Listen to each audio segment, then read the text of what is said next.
கடனோட வாழ்கிற வாழ்க்கை தான் சந்தோஷம். ஏன் அப்படி? கடனோட வாழ்க்கை இருந்தால் தான் ஒரு லட்சியத்தோடு வாழலாம். கடனை கட்டணும் வைக்கணும்னு பேராசைகள் இருக்காது. அதிக பணம் சேர்க்கணும்னு இருக்காது. இந்த கடன் அடைக்கிறதுக்கான நேரமும் உழைக்கிறதுக்கான நேரத்துலேயும் சிந்தனைகள் போயுமே தவிர தீய சிந்தனைகள் இதுகளுக்கு போகாது. அதனால் கடனோட வாழ்கிற வாழ்க்கை தான் நிம்மதியான வாழ்க்கை. அது அளவுக்கு அதிகமாக வாங்கினானே. அளவுக்கு அதிகமாக வாங்கினா ஆபத்து தான். விபரீதமான முடிவுகள் எடுக்க வேண்டியது வரும். ஆபத்தான நிலைமையில் கொண்டு போய் விட்டோம். கட்டுக்குள்ளே வச்சுக்கணும். கடனுங்கிறது கட்டுக்குள்ளே வச்சுக்கிட்டோம்னா வந்துடும். கடன் இல்லாத வாழ்க்கையில் உலகமே இன்றைக்கி நம்ம இந்திய நாடே கடனில் தான் இருக்குது. அப்போ தனிநபர் நாங்கள் என்ன செய்வோம்? கடனோடு தானே இருக்க முடியும். கடனில் இருக்க வாழ்க்கை தான் சந்தோஷமான வாழ்க்கை. கடனோட வாழ்றது தானே சந்தோஷமாக இருக்கும். நாங்கள் கடனை கட்டணும், வீடை பார்க்கணும் அப்படின்ட்டு ஒரே குறிக்கோளில் உழைச்சிக்கிட்டு இருப்போம், சம்பாரிச்சிக்கிட்டு இருப்போம்.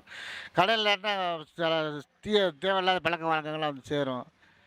அதனால் சரியில்லாத இது போயிருந்தனால கடனோட அளவோட கடன்